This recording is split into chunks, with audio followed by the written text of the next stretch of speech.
Crack this thing off, Joe. How you doing, man? Not too bad. Long day. It's 9 o'clock here. We're doing good. Yeah, long day at the gallery. I see. Haven't Oh left yet. yeah, long day at the gallery.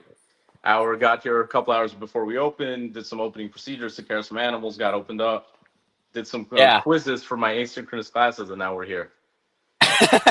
got some school done too. Oh yeah, That's a you know the productive life. You day. know the life. Yeah. Well, okay. So you want to hit the gallery first? I know that's been you and Richie's big project here for the last 6 months. Been cool Yeah. following along, seeing all the uroplatus shown off. Yeah, yeah. So gallery is essentially Richie. Richie's the Gecko King. Huge shout out to him. This is like our what people call brainchild. We have 200 animals here, about 60 to 70 different species, and this is essentially our mainly conservation-esque side of things. So while of course Mhm. Richie and I work with tons of animals, probably 130 species between the both of us, the gallery has 70 of some of our favorite that either display really well or just our conservation efforts. So it's just a place where people can come in and look at these animals, and we're here right up front, answering any questions, doing some interactions. It's a cool place for people to learn. It's a cool educational conservation experience. Yeah, no kidding. I'd be freaking pumped if I had that in my town. It's Yeah, cool. yeah. It's kind of looks like more of like a grassroots effort to kind of try and tap into that weird niche of gecko people. But Super I'm niche. It's assuming it's yeah, go for it. I'm assuming you guys don't just get a lot of gecko people though. Like you probably have a good variety that funnel in. Yeah. Oh man, all sorts of people. We get people from oh man, all over. I can't even give you a demographic from all socials, articles, whatever it is. But what's cool is that Mhm. we is the fact that we get non-gecko people, because we get people in here. And just the other day, we've only been open 3 months. The other day, we had our first person come in and say, "Hey, because of you guys, I got a gecko." And Nice. so it's slowly rolling in, and we're seeing more and more of that. We're getting contacts, and people are like falling in love with these animals. We have kids who are diving into herpetology now as a result of the gallery. So it's a really cool to see so far.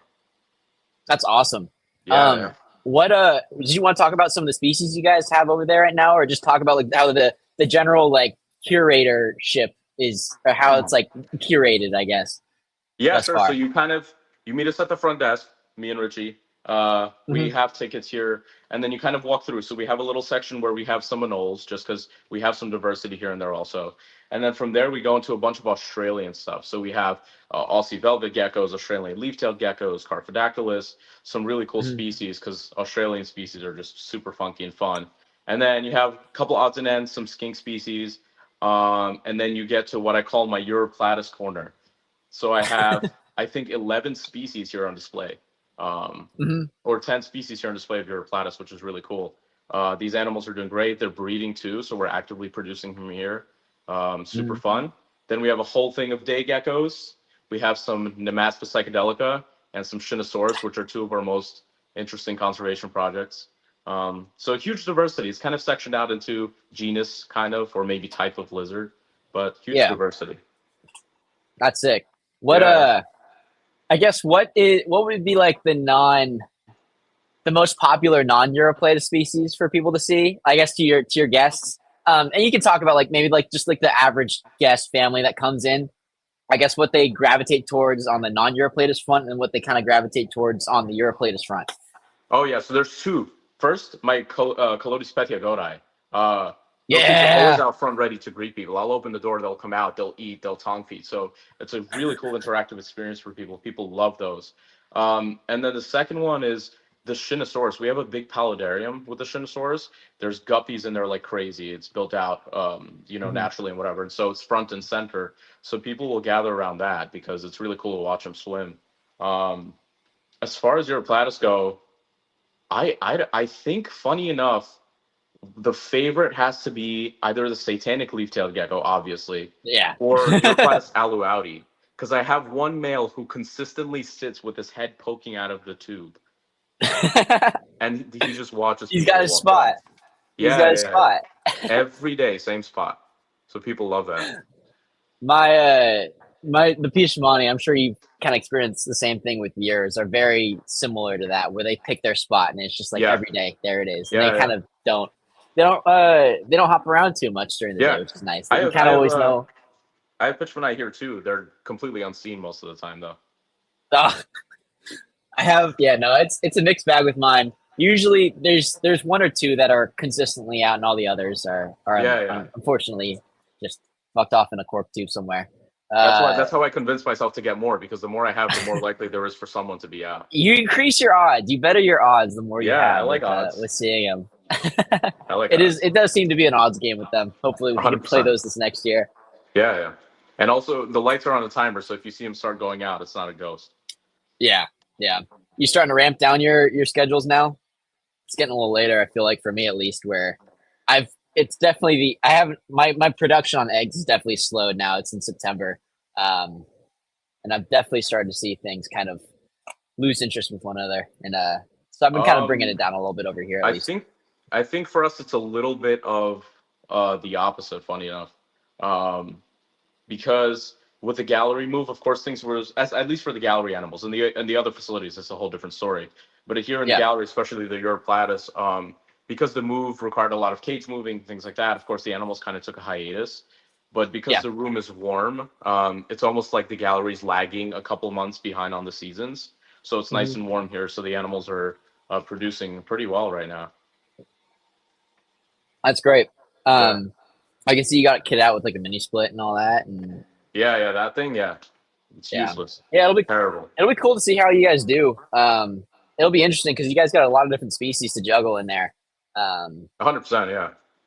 yeah. All right. So I guess if you want to start, I guess maybe we can. Let me just see if we have any questions thus far Yeah, for sure. in the chats. Really quick. Let me just browse through these. Um, let's see. All right. Nothing question wise. So I guess we can kind of jump into the I guess general topic that I had for the live today. Um, maybe not get super trying to. It's going to be a bit of a controversial topic, I think, for a lot of people. But yeah, I wanted to kind of talk about wildcaughts and I guess their presence in the hobby, and I guess just bounce through a few topics surrounding them because we have both dealt with a fair share of wild caught animals. I think Oh man, tell both, me about it. yeah, you more than me for sure. But I a lot of my group started with wild caught animals at the core, and I've added captive bred stuff throughout the time I've been working with it. But I guess yeah, maybe if you want to go over kind of like your experience with wildcats thus far. Yeah, I want to hit on that really quick. Yeah, experience has been a patience game. Um, one thing I started telling after several years of experience, I've dealt with dozens and dozens of wild caught animals at this point. I tell people all the time that wild caught animals are not a cheat code, because I remember back when I was getting started, two things like wild caught animals are more likely to be adults. Wild caught animals are more likely to be a little bit cheaper on the price end, for example. But that's not a cheat code. People get wild caught animals, especially adults, thinking they'll kind of get right into it. And I think I fell into that mindset at first as Mm-hmm. well. And I learned very quickly that getting wild caught animals is never a success story in the first year.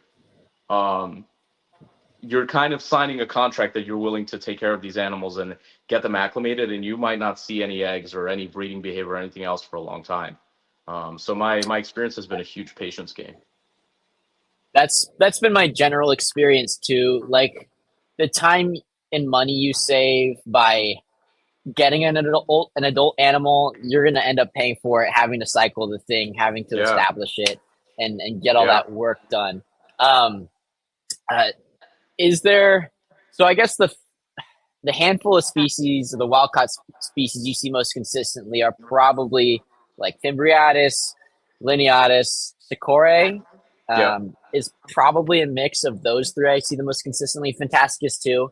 Um, I guess what would be let's just take like um, a new keeper, maybe kept reptiles before, but not uroplatus. Like, I guess what would be your recommendation if they do see like a wild caught animal, and they are interested in jumping into uroplatus? What would just be your initial reaction to a keeper like that? Um, well, first I'd have to know the goal. If your goal is Right. if your goal is just as a pet, I think immediately putting it off a little bit and trying to find a captive bred animal, maybe investing some more time and money into that is 100% step one.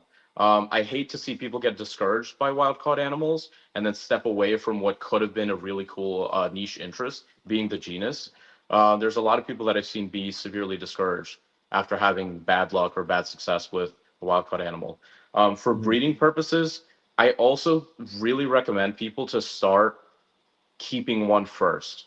I think uroplatus is not a genus you can go into to breed immediately. I personally started, my first uroplatus was a captive bred Sakura, and it was a baby, and I got to raise it up and learn its habits and behaviors and the feeding processes and calcium dosing, for example. That's a big thing.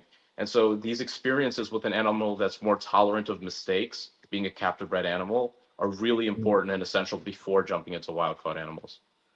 Yeah, absolutely. What's been like your experience in like the different species that come in wild caught? Are there any that tend to be a little bit more of a problem child for you than others with both Yeah. keeping and breeding and getting to Oh, breed? yeah. So it's funny because it's flipped. Sakura have been the most difficult for me to acclimate.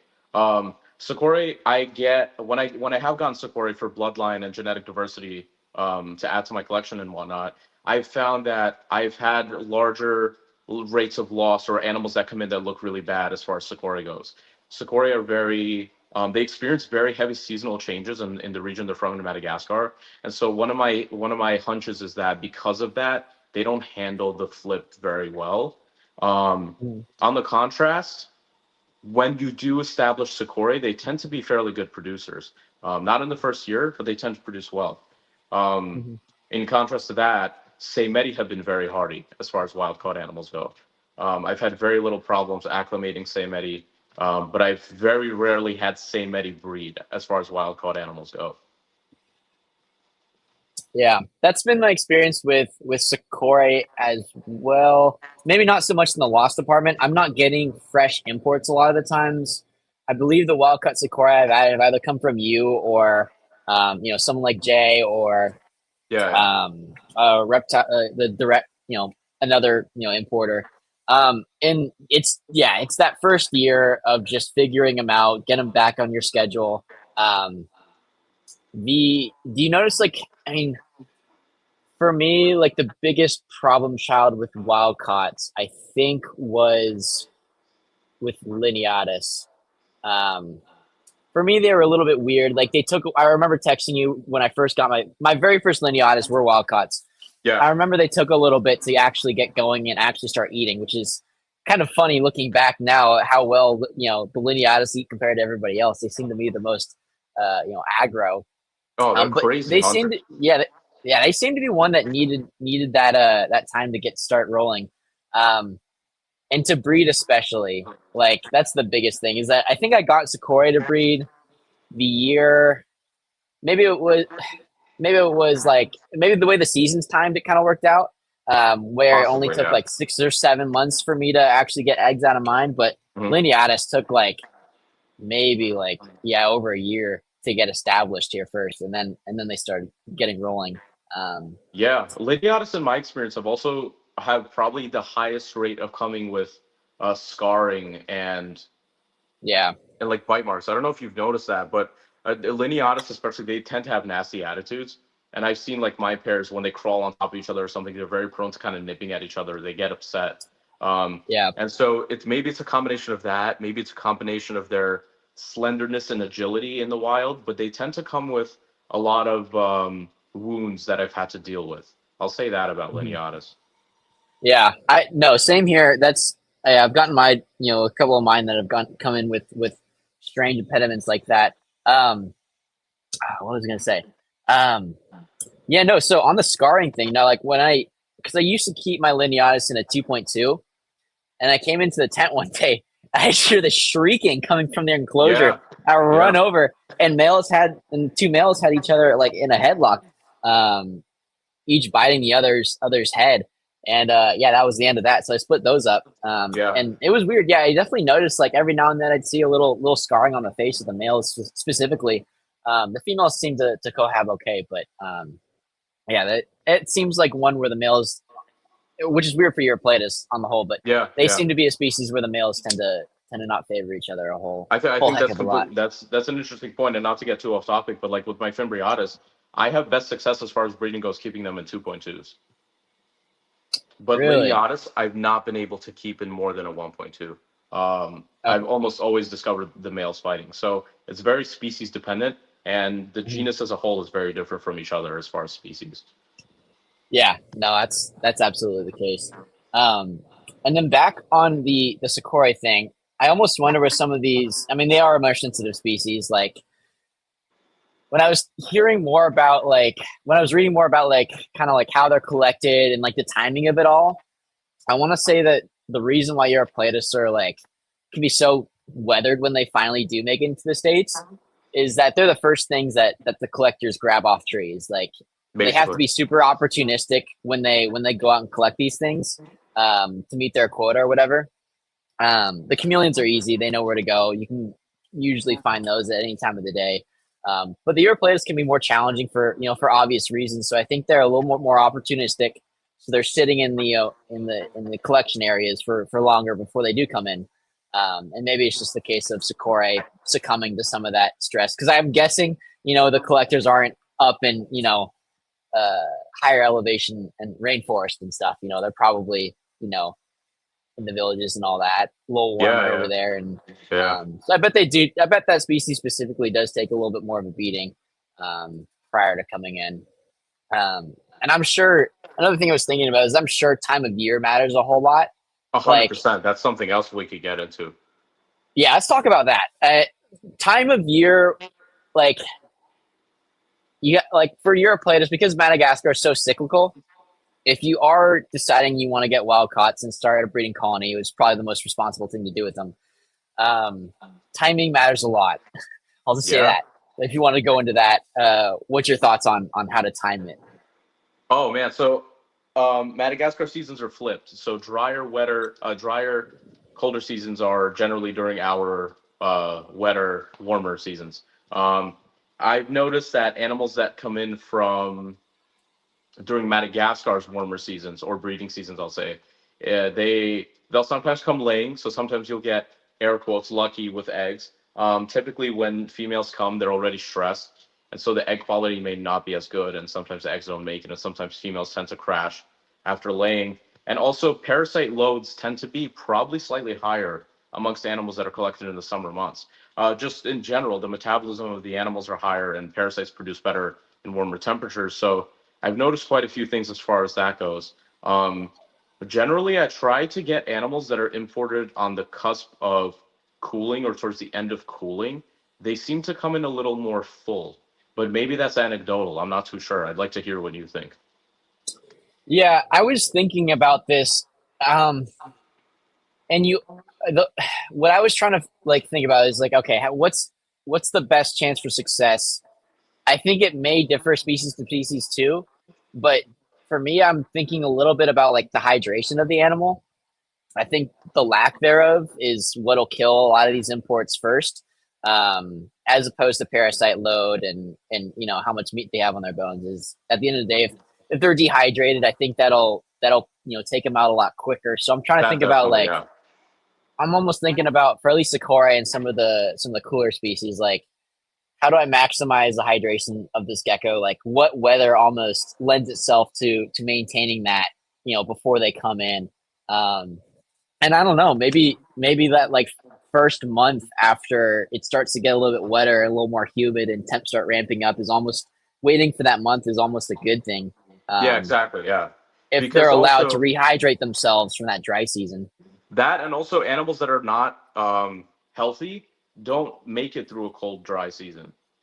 Yeah. Because animals in the wild, it goes without saying, but it's worth it to say, animals in the wild dehydrate too. Animals in the wild Mhm. that aren't strong, aren't fit to survive, will not survive dehydration as good as animals that maybe are a little more robust. So if you're getting it at the cusp towards the end of the cooling season, where the wetter temperatures are starting to ramp up, you're maybe avoiding some percent of the parasite load, and also the animals that made it through cooling are now hydrating and more likely to come in a little fuller. So I Yeah. generally wait for that. I try not to go for animals that are like mid breeding season or towards the beginning of cooling. I found that that has been very risky. Mhm. No, for sure. That's absolutely the case, I think.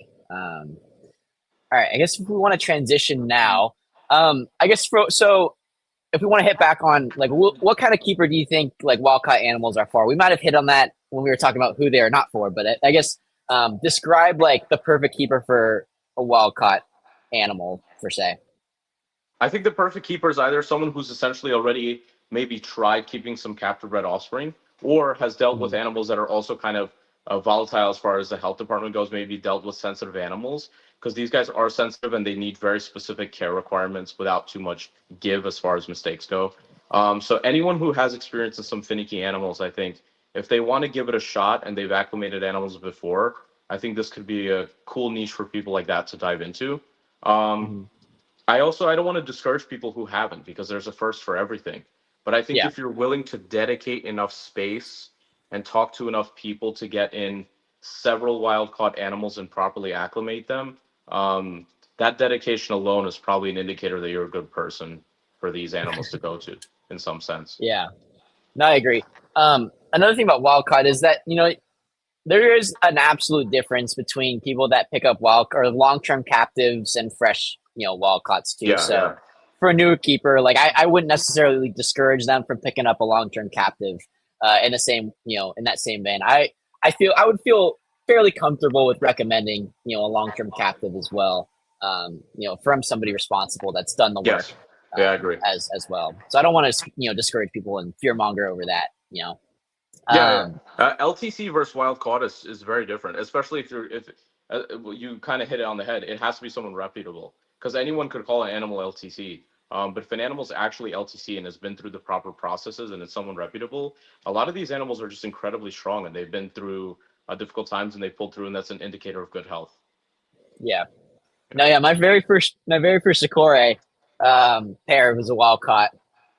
Just got them from the reptile store I used to work at. That was my first intro to uroplatus, and they're both still kicking. They're like my best producers, and they're Yeah. they're holding it down. Like Yeah. two, Yeah. almost 3 years later, That's great. Yeah.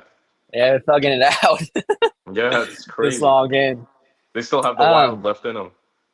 yeah, no, okay. I mean, full tails. I mean, the females kept weight.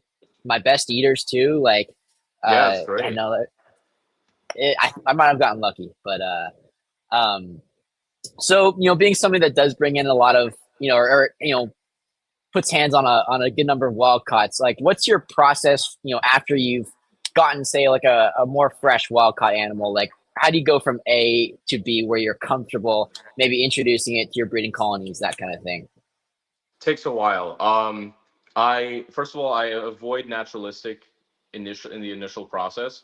I really think that like providing, for example, soil or bioactive enclosures, on occasion that tends to reintroduce things, and you want to first see how the animals is. You want to pay attention to their feces and things like that. So the way I'll set Hmm. them up is usually just some sterile vertical branches, some paper towel, and I keep that as clean as possible. I try to hydrogen peroxide the enclosure and surrounding latches and things like that as well, just to avoid contamination. But as far as the animals go, the first thing I do for the 4 days to a week is simply hydration. Um, Hmm. there's very little thing as overhydration with these animals as soon as they come in. You can't go wrong with it. You need to spray twice daily, and sometimes, like depending on species, but sometimes I'll sit there with a mister and just spray the animal and let them lick their eyes and get some water in them. Because the animal's not going to overhydrate, but you could definitely underhydrate it. And in that initial Hmm. process, that's step one. That's what they need before food, before medication. That's what they need. Yeah. Um, It.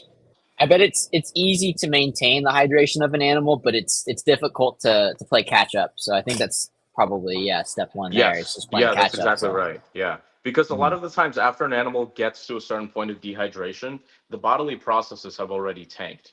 And so even if you're Yeah. getting water into the animal, the function of those bodily processes can be significantly lowered. So you need to hydrate right away. That's step one. Mhm. Absolutely. Yeah, and And then, then like, I guess, yeah, if you want yeah, go for it. Go for it. I was just gonna say, yeah, I guess like the next step or next thing you kind of go after. Next thing I do is I start to I look for feces. Sometimes most of the time they'll defecate within the first few days, and I'll look at feces and Mhm. I'll kind of determine what they need from there. I'll also do I'll observe for skin conditions. sometimes you'll see mild lacerations or cuts or bruises from whatever it is. And so I see if I could treat those with like topical solutions, typically mild stuff that won't stress the animal.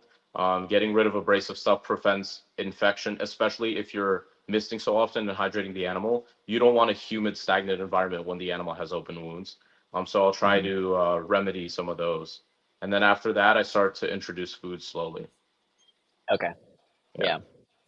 Um, and one, and then like one thing I want to emphasize, I think, correct me if I'm wrong, but are you supplementing heavy? Like, are you supplementing like right when you get the animals in, or are you waiting a little bit to start that process? Honestly, I'm pretty light with it initially and onwards. Yeah. Okay. Yeah. Yeah, I'm pretty light with it in the beginning, just because you don't want to. When you don't have an animal for a long time, you haven't observed an animal, you kind of don't know what it needs except the essentials: food, water, and other medical care that's immediate. And so, over supplementing an animal that maybe hasn't, that you don't really know what it needs as far as supplementation, I try to avoid. Mhm. So I'll go light with it in the beginning, but I won't go crazy until I see what it needs. Yeah. No, yeah, that's kind of like the point I wanted to hammer home is that it takes a lot for these animals to process a lot Yeah, of the supplements in the dust form and all that. And it takes water, to do that. It takes functioning organs to yeah, do yeah. that and for all that to work right. So yeah, that's something that shouldn't even be in your I guess focus. I think, in that first little bit of time when you have that animal. Yeah, it Um, shouldn't be a focus at all. I mean, normal light supplementation, of course, that's normal, but you have to yeah. keep in mind, like especially with these fine powders, which I believe is something we've talked about. These fine Mhm, powders really cling to the insects, as opposed to more granular powders and supplements. And so, even mhm. though the insects clean themselves readily, depending on the feeder, if you're over supplementing your insects, the animals are probably getting a larger portion of that supplementation than they need, especially when they're fresh. Yeah, absolutely. Um, Yeah, no, that's definitely the case. And then I guess now, kind of after you've done your fecals and all that, say you see something, kind of how do you respond to weird things you see in the feces, for example, once you've kind of done the fecals and all that. Yeah, so fecal tests are really big. They're a really big indicator. Depending on what comes up in the fecal, you could kind of take it from there. And of course, with expert help, it's a lot easier. Um, Fenbendazole seems to be a fairly good solution. That's like the Panicure, but that's the active ingredient, active medicine in Panicure, Mhm. which is a dewormer. Um, People tend to misuse it a lot. I think that people self medicate their animals a little bit improperly. So it takes a lot of reading and expert help to know how this works. But essentially, fenbendazole, from what I understand, it only affects certain life stages of parasites. And so, depending, you're supposed to be treating the the medicine as a way to prevent replication of the parasites, not to kill the entire Mhm. load of parasites. So let's say you do one dose in 1 week, you're essentially killing off one life cycle. And then by the Mhm. next week, the previous younger life cycle of the parasites have now matured. And so then the medicine targets those, and you keep doing that until the parasites are theoretically flushed. Um, the dosage depends. The dosage depends very heavily on the animal, also how robust the animal is, because medication is hard on the body. And again, I'll emphasize hydration. You can't medicate without a hydrated animal. Yeah. Yeah, No, so yeah, for that's sure. huge. Yeah. Have you ever had have you ever had issues with that you've kind of looped back to being because you, I guess, treated an animal? Like, have you ever had any health concerns because of the treatment or um, anything like that? I'm just curious because I've heard some things about like people that just use Panicure nilly will. People say it's completely harmless, but I've heard mixed results. Mainly, I don't know about from gecko people necessarily, but maybe Yeah. from other parts of the reptile community. Yeah, that's a good point. I think a lot of the people that have bad experiences with these medications are ones that are using medication above the dosage that you're supposed to be using. Because Panacure Mhm. comes for like dogs, cats, and horses, and so if you're Yeah, trying to DIY um, consolidate that amount of medicine and kind of dilute it, it's yeah, very difficult to accurately do. So you're either over diluting it to a point where it's negligible, or you're giving too significant of a dose. And even though fenbendazole is not necessarily a harmful drug and easy to overdose on, if you're playing around with high dosages like meant for dogs and horses, then of course there can be side effects. yeah, Um, I've personally been very careful with it. I don't think that I've had anything that I can definitely link back to using fenbendazole. I think that one thing maybe is I've seen some regurgitation, but that could also just be a fresh wild caught thing. So it's hard to say. Yeah. Yeah, no, I've gotten some regurges, and I think a lot of it though is kind of just went back to too many crickets at once. Yeah, Um, yeah. I've seen it a bit in Ebanawi and Sakura, some of the smaller stuff. Sometimes they just get a little bit too Sakura for you sure. know, yeah. Dude, Sakura Those will things are Sakura animals. will eat until they're double the size and regret it later. It's terrible. Those things are Yeah, ferocious. yeah. I honestly now I've noticed it the most with some of my ground geckos. I keep some of the stumpi, the Yeah. Paroidura stumpi, and I'll just hawk a ton of crickets into there because they're ravenous little bastards, and it'll come in later sometimes. I've been a little overhanded, and I'll see little Yeah, yeah. cricket But pills everywhere. I'm like, they're fairly prolific though. oh yeah, they crank. They So they absolutely crank. They're yeah, awesome. so they need that. They definitely need that. Yeah, Uroplatus yeah, not so much. You want to be a little more limiting in how much you're throwing in yeah, there. Yeah. yeah. Especially for some of the cooler weather stuff. Yeah. Um, Yeah. yeah, it's recipe for success there. Yep. Let's see. Let me just check and see if we have any questions really quick. I think it'll take a little bit for the YouTube side of things to kind of warm up. So while we might not have too many questions yet, I think hopefully in the future this kind of pops off a little bit. Check in Oh some of yeah. them really quick.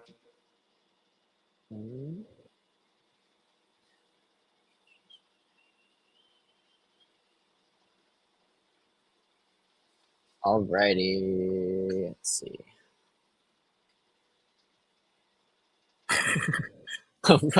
Luigi's, we're all in here just vibing.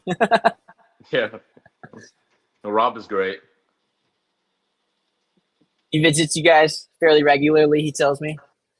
Yeah, yeah. He has the infamous giant leaftail that went from female to male. He has Dude, bad luck with that. He has like I don't know how many animals at this point that have changed sexes on him. It's so funny. It's an ongoing joke between us. I know he was also. So me and him both had what we thought were female Fimbriatus. I mean, mine's an adult. I know it's female, but like we're both going back and forth. I was like, yeah, have you seen any males pop up recently? No, have you? We've just been going back and forth, and then he just sends me a picture one day. And he was like, "Bro, this thing dropped nuts." Like, Yeah, yeah, yeah. Dude, that thing was and the thing it looks like a yearling too. I'm like, man, I felt like a pretty large yeah. animal.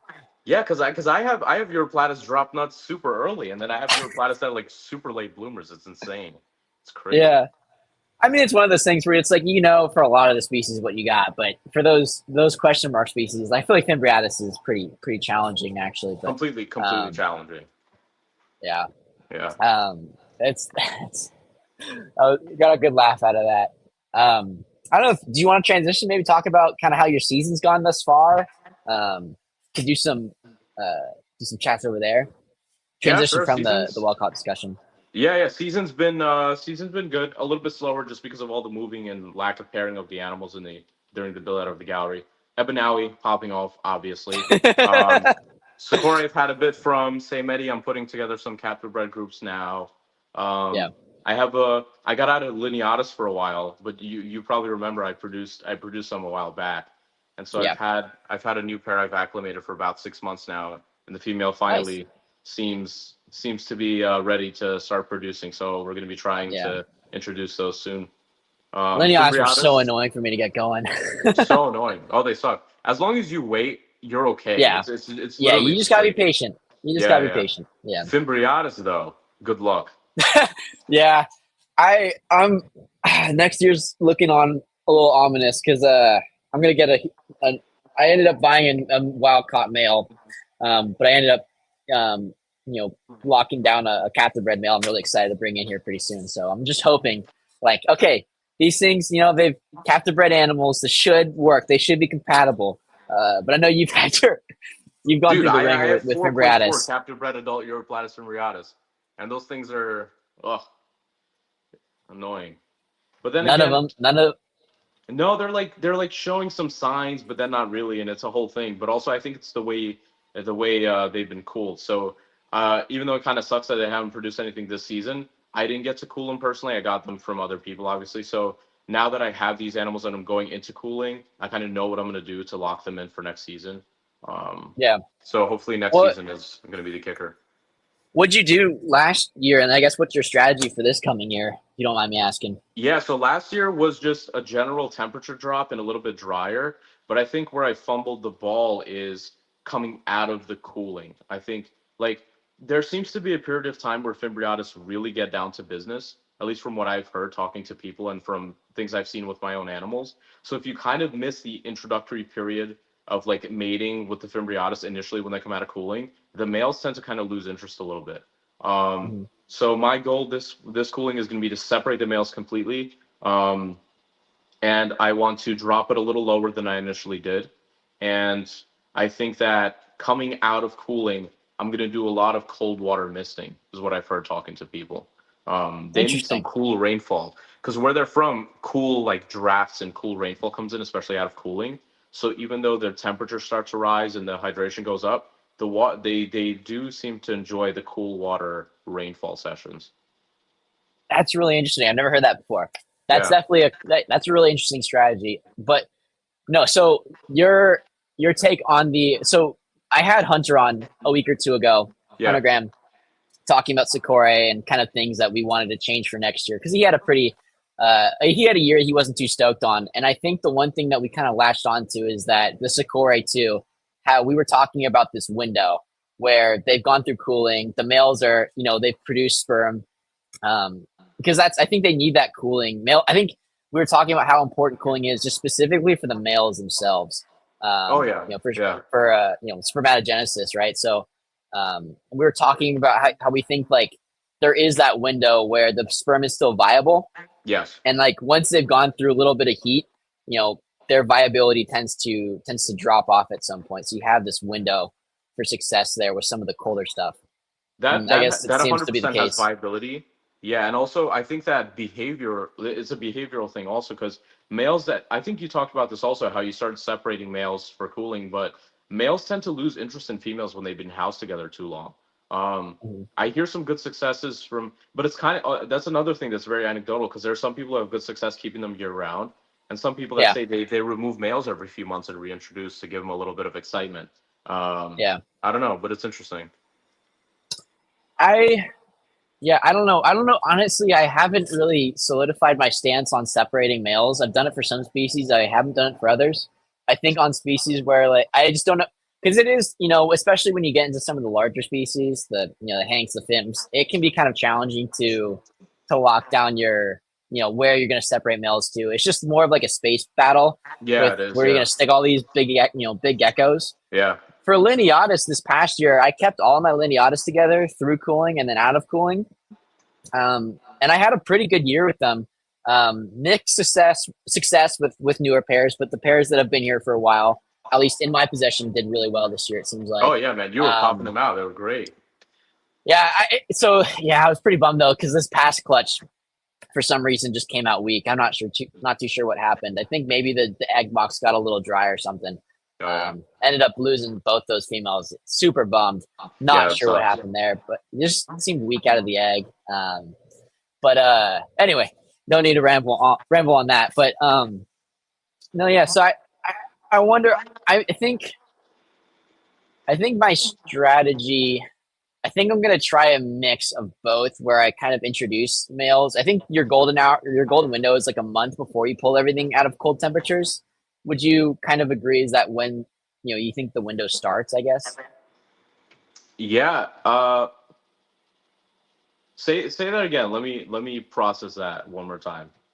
No, yeah, for sure. So I know I've heard some people like I guess talking on like reintroduction times. Yeah. Um, I think for some people that wait too long, they miss that window. I almost wonder if a better time to introduce is like a month before you start ramping everything back I'm up. gonna say yeah. I'm gonna say yeah. Yeah. I don't because on that point, I don't know if there's much importance to keeping the animals together as far as during cooling, but when they come out of cooling, it seems that when you have these animals together, um, it's not like the second it becomes warm, these animals are interested because seasonal changes are gradual. So when you're Yeah. gradually ramping up misting and gradually ramping up temperatures, it's a slow behavioral change, and also the males, the sperm, it's a slow activation in some sense theoretically, and so these animals Yeah. slowly gain interest. And so if you're keeping them together, you're more likely to catch a moment between the animals where they're more inclined to mate successfully. So I Mhm. think there's a lot of merit to that. Yeah. Yeah, definitely going to take some experimentation. But I guess would you agree that like the most important thing though is probably just like the temperatures you're getting these things down to generally, and like paired with the light cycle and all that, versus maybe separating, or do you think it still plays a huge role? I think I don't know that I think my recent I'm going to try separating them this year with the Fimbriatus, like I kind of mentioned. But I think that I'm Yeah. coming to the conclusion slowly that maybe that's not as important as I'm making it out to be. Um, Hmm. I think hydration, light cycle is definitely important. I'm glad you mentioned that. Light Yeah. cycle is incredibly important. But hydration and temperature are fairly important. But what's cool is when you get into a lot of Australian species, you need to cool them down really heavy to actually physically activate the sperm in the males. Otherwise, Yeah. they're not going to breed. I think with these guys, it's less about hitting a certain temperature and more about hitting a difference in temperature. So if they feel a noticeable drop, I think that alone is decent. Species Okay. dependent, of course. Yeah.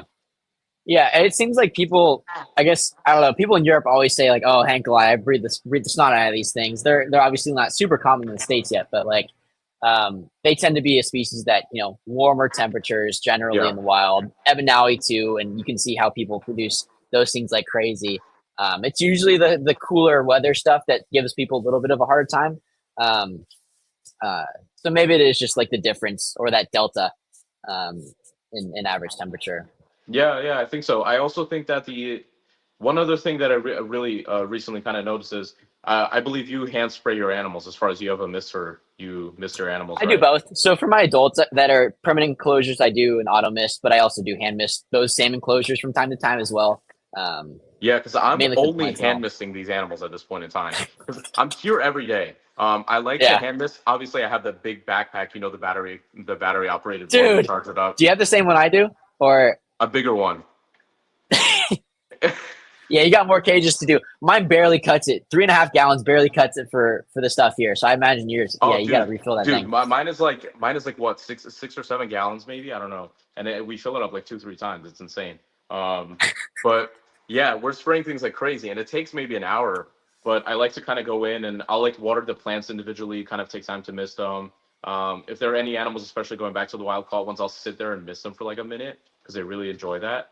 Um, but one thing I really want to do is a lot of the people who have success with the cooler species are also people who have automatic misting systems, and those people generally implement nighttime like short sporadic misting sessions. And so another Mhm. thing I want to do, especially coming out of cooling, kind of the month prior to coming out of cooling for good, I want to do 2 or 3 maybe 30 to 40 second midnight mists for these animals. I think they really Yeah, need that. yeah, yeah. I know. We've talked. I know I've DM'd you a little bit about fogging as well. Yeah. Um, Especially for the cooler stuff, Fimbriatus Sakura, Bants, that kind of thing. Um, so and I did that for the Linealis a little bit too. Not this year actually for breeding, I guess. Um, I just did like a little bit of extra heat, and that seemed to work. Um, but yeah, there's a few good strategies for hydration there. For the timers, I think right now I've got them on at peak, I guess, summer months. I think I'm doing like 11 a.m. to 10 p.m. on light schedule, and then right after that light goes off, misters come on for a minute, and then at like 5 a.m. I think I have misters come on for a minute. That way, it kind of carries into the day a little bit. Um, Kind So of you have carries lights humidity on throughout the peak day. summer. You have lights on for about 11 hours. Yeah, from 11 to Interesting. 10 p.m. Yeah, Interesting. I generally go 13 to 14. I don't know if it's the time, but like you said, I think it's the delta. Like I shorten the Yeah. snot out of Yeah. my light schedule. Like it's like I have lights off at like 6 p.m. Um, in the winter usually. Yeah. Um, Yeah. I just need them long enough to where after I get home from work, I can do all that and be out of the room before the lights turn off. So I don't That have to makes ball with a sense. headlamp. But um, You're thankfully, totally right about the delta because I'm here. Me and Richie are here so often now that we have people coming in because obviously it's a public gallery. If yeah, I went from we're open for 7 hours, but obviously we're doing maintenance an hour or two before, an hour or two after. yeah, So if I were you to gotta go get from creative. 11 to 9 hours of light, it wouldn't be as big of a difference. Whereas if I go from 14 to 9 hours, that's noticeable for the animals. Yeah, no, Yeah. yeah, that's definitely the case there. Um, Interesting stuff. Interesting stuff. Let's see. I think we got. I think the. I think we do have some questions finally from the chat. Go We can for get it. into. Let's do it. Okay, so from Ryan, how do you go about finding good sources for wild caught geckos? Oh, try, Me. trial and error. Trial and error. So yeah, trial and error. First, you kind of have to experiment, and if you don't want to do the experimentation, I don't blame you. Talk to people who have. Um, so like, it's just you kind of learn by buying animals who will send you animals that they'd be unhappy with getting themselves. It's all about finding the person who's sending you animals they'd personally be satisfied with. When you find that person, I tend to stick with them very well. So trial and error and talking to people are huge. But another thing is, I think paying it's not even about the person necessarily, it's about paying attention to the cycle of the release of the animals.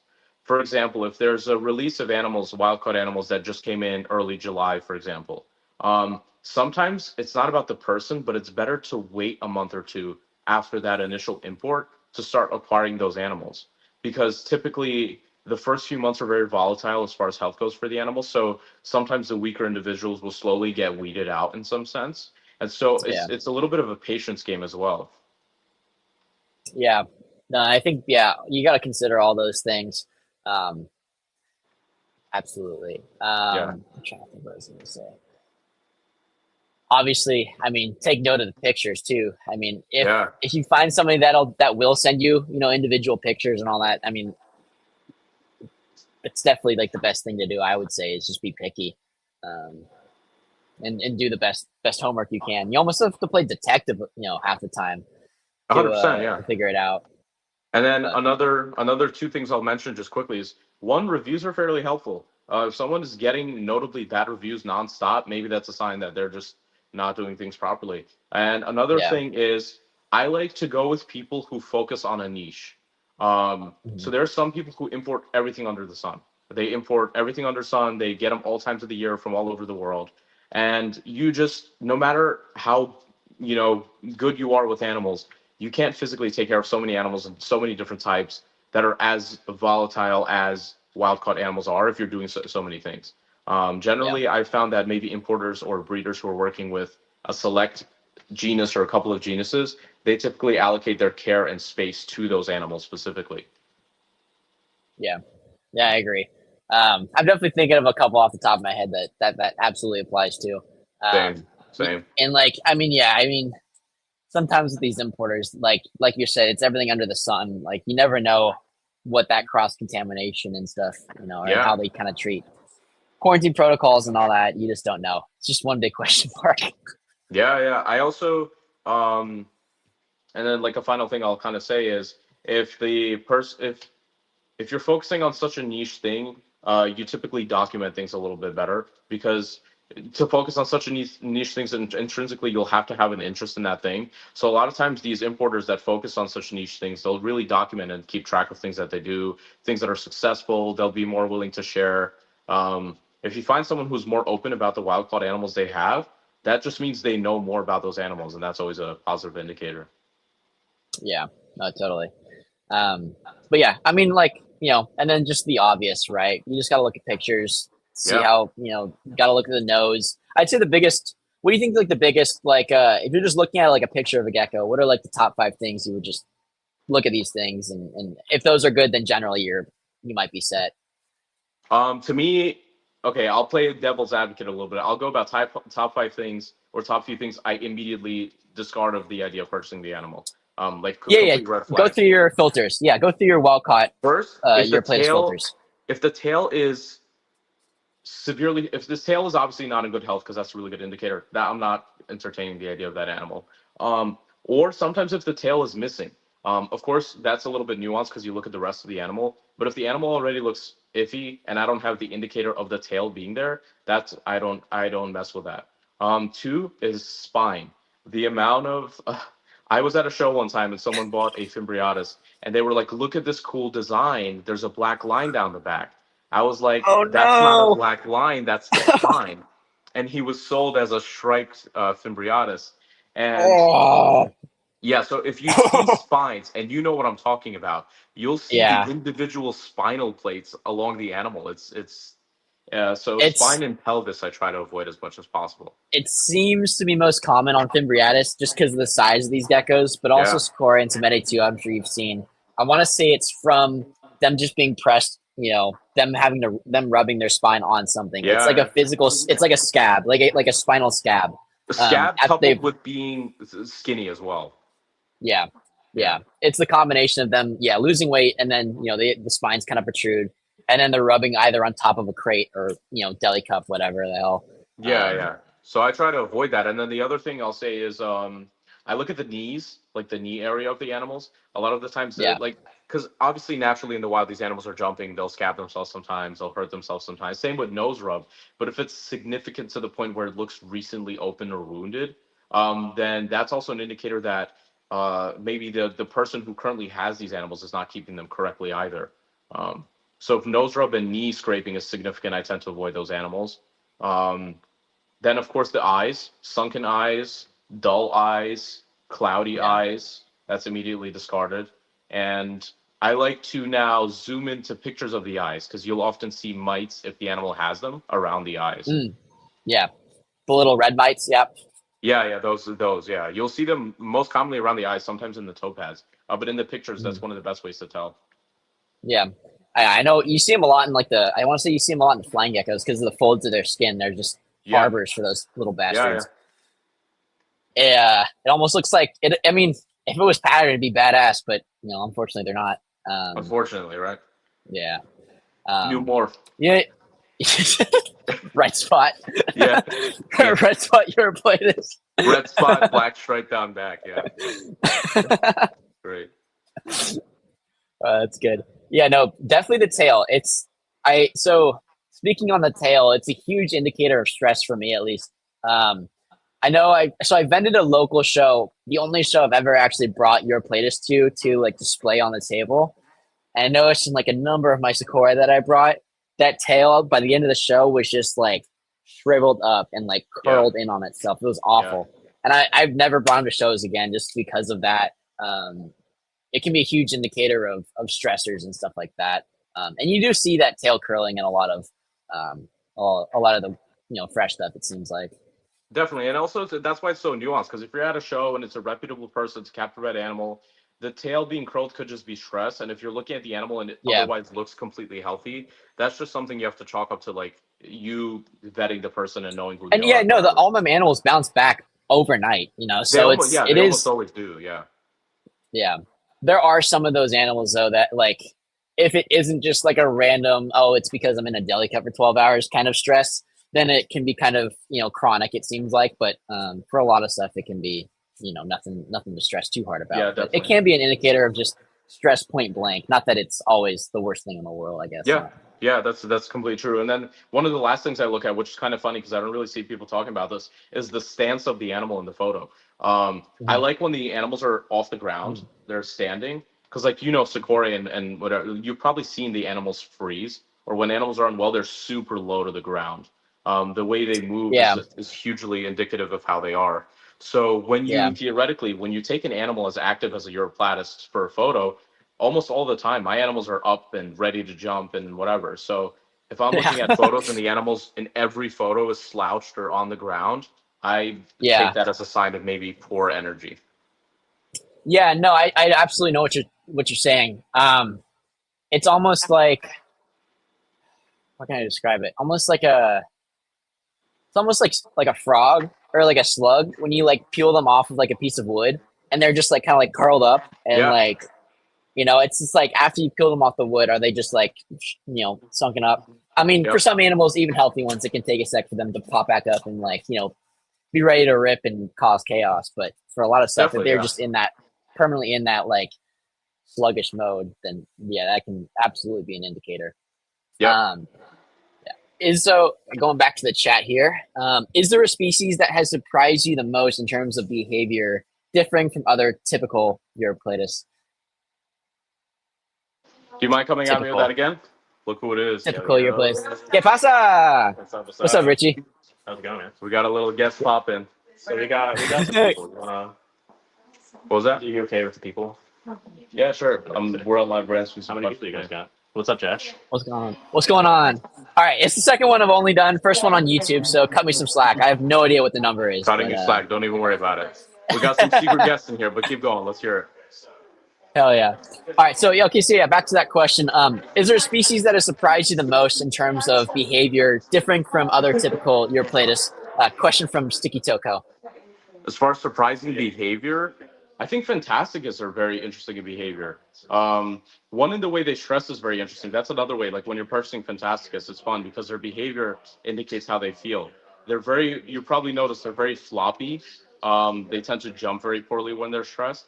And so, as far as behavior goes, they're interesting. But I love the tail wagging on them as well. Yeah, yeah, no, Yeah. especially with the Ebinawi too. They do that little stupid flutter.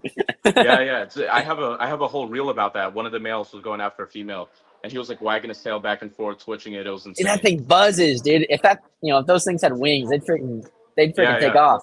It's It's like a crazy, little and they get so hummingbird. excited. It's like It's a fun. it's like a little hummingbird. Yeah, exactly. Okay, let's see what else. Um, mm, okay. Well, it looks like I think we're coming up on an hour here. I got some, I guess, wrap up questions here that we can bang through. Yeah, let's Some more bang through fun 'em. ones that we can talk about. All right, so I think we're gonna rip through a this or that segment. This should get interesting here. A couple of this or that's. Let's go First for it. one, let's ruffle some feathers. Give me your hot takes. Sikore or Samedi? Same Eddie, 100%. Oh man, if you've seen like captive bred Same Eddie, the size that they get at is actually incredible. These animals get super huge. Sequoia are a lot more stout in body structure. Their tails are a little more full and their snouts a little shorter. But the lankiness of Same Eddie, if you actually compare healthy animals side by side, is really fun. Yeah. And so you're noticing a pattern, just like some obviously there's overlap, but you are noticing like a pattern difference, I guess, of the threshold of Samedi, for example. Yeah, yeah. That's cool. All right, next one. Evanelli or Fantasticus? Oh, Ebanawi, Yeah, that's what's Ebanawi. up. Ebanawi. Yeah, you tell them. I mean, everything about them. Their behavior is so funny. They're prolific. They're really good about breeding, so that's really cool. And also on Yeah, top of that, the fact that they come in so many different variations of color is really cool. And I like the new genetic works that people are working on as far as that. So smart. So smart. yeah, And then on top of that, the Fantasticus I found to be Fantastic. fantastic. They are fantastic, but they're also super. They're not overrated. They're worth it for sure. But yeah. Evan gets No, slept I on don't because think of I don't think Fantasticus. overrated. Yeah, I do think it is a case of like, yeah, Fantasticus have everything going from, but they do overshadow Evanelli from time to time. yeah. 100%. That's the case. All right, last one. Fimbriatus or Henkeli? Henkeli. I Fimbriatus. don't know why I said it Whatever like you that. throw at me, it's Fimbriatus. It's always Fimbriatus. The Yeah, eyes and the I size kind of of figured. Fimbriatus. I Incredible. was Team Henkeli into like a nice big, well, captive bred Fimbriatus, and Yeah. I don't know if I've fully switched yet. Mine isn't the most like quote unquote interactive. Not that I need like an interactive gecko, but my Henkeli will tong feed for me. Insane feeders. My Fimbriatus, I think it's just that transition period. She's still kind of accustoming herself to the 10 a Yeah. little bit, so she hasn't completely opened up to me. Uh, Yeah. but no, I see the merit of Fimbriatus for sure. I can't The knock that. Fimbria, yeah, they're Can't. just super alien-like, and it's always funny because I have one that sleeps. I have a pair that sleeps on the glass every day, and people will come into the gallery and look. And there was one lady who looked at the feet, and she's like, "How do they move?" And I'm like, "They walk." She's like, "Do they just like slither their toes along the glass?" And I was like, "No." So I had to open the door and show them, and the way they just stood up off the glass, it just shocks Yeah, people every time. yeah. And the patterns, even something like not the super high white, green, whatever, just the pattern of those things, the reticulation is unreal. Yeah, it really is. Beautiful animals, and at night they're insane. Yeah. Yeah, The eyes for sure. The eyes are probably the coolest Europlatus eyes. I yeah, will definitely. absolutely fall on that one. Yeah. Um, alrighty. And then what in your opinion is the best, I guess, first Europlatus for somebody? First, I think if you're okay, so in the small department, Ebanawi, 100%. Ebanawi Yeah. are super hardy. They're tolerable of some, not droughts, but of course some dry environments, maybe a little bit warmer. They're also super manageable. For being such active animals, you always want to provide them the largest enclosure you can. but being so small, they do well in a smaller enclosure. So that's usually more manageable. In the larger What are you keeping? department, say that again. What are you keeping your Urban in right now? Just to give Generally, people either like a 12, yeah. either 12/18s or 12/24s. Yeah, yeah. That's kind of where I'm at too. I source these cool like screen fronted 12 by 18 by 18s. So they Yeah. go back the full Baker Act, and I've really liked those for pairs and stuff, and they seem to do really well on those. Yeah. So yeah, not but I have cooled males. Like what I do in the winter though, I do separate males and just chuck them in like 10-10-12s, and they tend to do okay just for those couple of months away from the female. They do fine. I mean, at the end of the day, they're small animals, especially when you're cooling them. Their Yeah. energy level is a little smaller, so they're okay. But also, Yeah. Ebanawi tend to get along with each other very well. So Yeah. I haven't had too many problems as far as fighting or anything like that. Yeah. Thankfully, they're not one of those like super low metabolism geckos. So I found just co-having babies sometimes, like for grow out females that I want to hold back, I just chuck them all in a tank as long as I know who came from who. Generally, Yeah, they yeah. do really well and kind of grow at a similar rate. Haven't noticed any issues Right. with that. Like I have some of the Sakura Yeah. I think in the with larger co-having and department, though, stuff. Seimedi are really good. Yeah. Somebody Yeah. rock solid. Yeah, super solid. Let's see. And then I guess let's do this one. I guess I kind of know the answer. So just bar none, I guess knocking Fimbriatus out of the question. What's your favorite Uroplatus? If you can only keep Alouaudi. one, they're all cost the same. Alouaudi. Alouaudi? Yeah. Yeah. Surprisingly prolific once I locked them in. Yeah. Almost producing at the rate of Ebanawi, but not quite, but almost producing at the rate of Ebanawi. It's a good problem to have. Yeah, but they're prone to crashing though. That's Yeah. a big risk. So you got to make sure you're like providing calcium dishes also. I don't know if she's really eating it, but I gave her some crushed sepia bone. I haven't caught her using it, but maybe she's using it. I'm not sure. Yeah. Super fast, even compared to my Pishmani. Super fast, super agile, and they'll do this thing kind of like a Chihuahua baby. They'll like ball up a little bit and start rolling. That's wild. They like freak out. They like ball up and they like frisbee themselves. It's weird. Goddamn droidica. My peach money like scared the fucking shit out of me. Yeah, Excuse my language, but like they'd almost like seizure out where they just like recoil back and just like did this little like twitchy thing.